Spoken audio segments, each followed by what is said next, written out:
On Rob here with today's Western Pacific weather update. It is currently the 24th of June, 2012. We have the coffee on today. I hope everybody's getting their chores done that they need to do this weekend, but we have some areas in the tropics that we do need to keep a close eye on, and also the rainy season boundary continues to affect southeastern China and Japan, so let's talk about this today.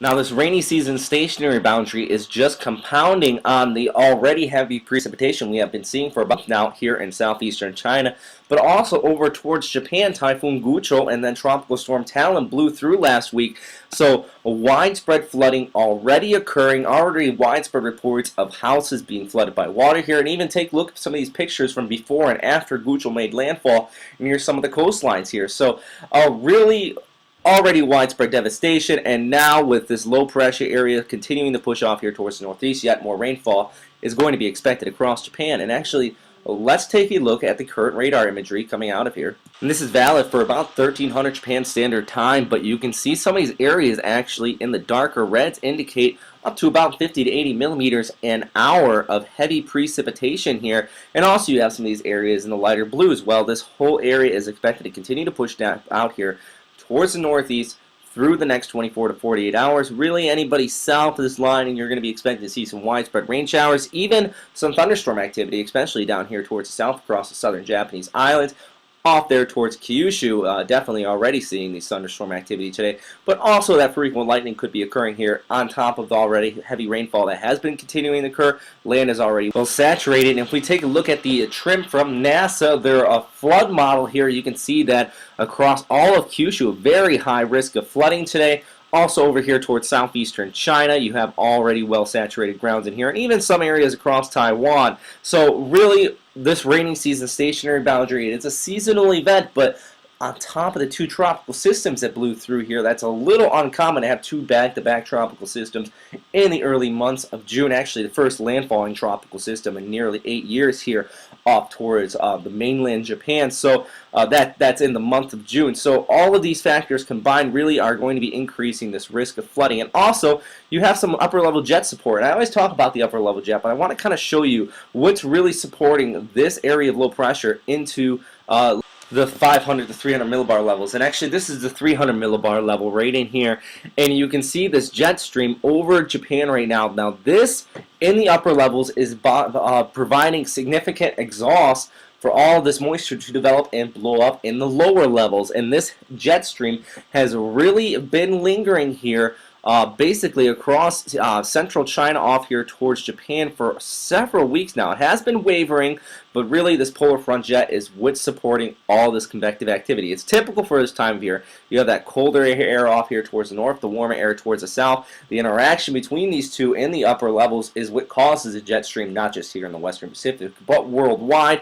But here, with this monsoonal belt really developing up here, it is quite strong. So definitely you're going to be continuing to watch this. Good news, it is expected to continue to lift here going through the rest of the summer months. Bad news, as it does so, this area right in here is what we talk about with that very, very high vertical wind shear. Every time you have a tropical system that pushes up from the south, we always say that it's going to start to encounter the westerlies or that vertical wind shear.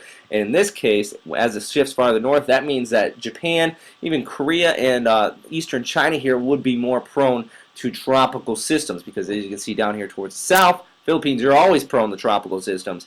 No upper level winds really to speak of down here. And actually, let's see how this reflects on the shear analysis chart.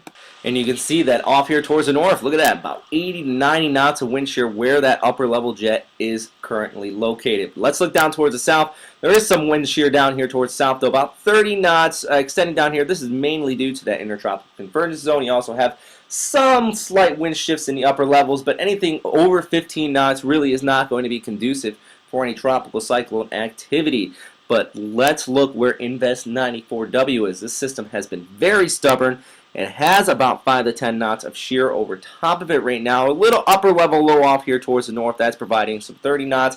That's also providing that wind shear or that change in the upper levels.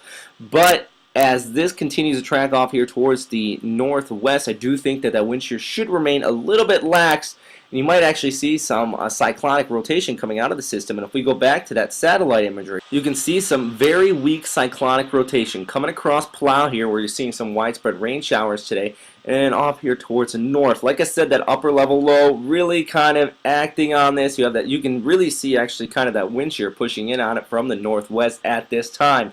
So with that said, if this does develop, it's going to be very slow. Let's look at the model outlooks. Actually, they're kind of slightly picking up on this area into the coming days. And if we go to about midweek, you can see that this no gaps model slightly develops it, but it keeps it very disorganized. You can see that actually just kind of lingers here just east of Luzon. And if we look at the GFS model and kind of compare up what they're expecting with this area, you can see that they keep it pushing off there towards the northwest, but really nothing too organized coming out of its area as we go in the next week. Maybe a weak tropical depression, but you have to remember this is by mid to late part next week, so they're not expecting too much significant development out of this Invest 94W. So therefore, at this time, another one of those scenarios where I do believe that we should closely watch this area. It has been remaining stubborn, actually fell off the grid, then it came back.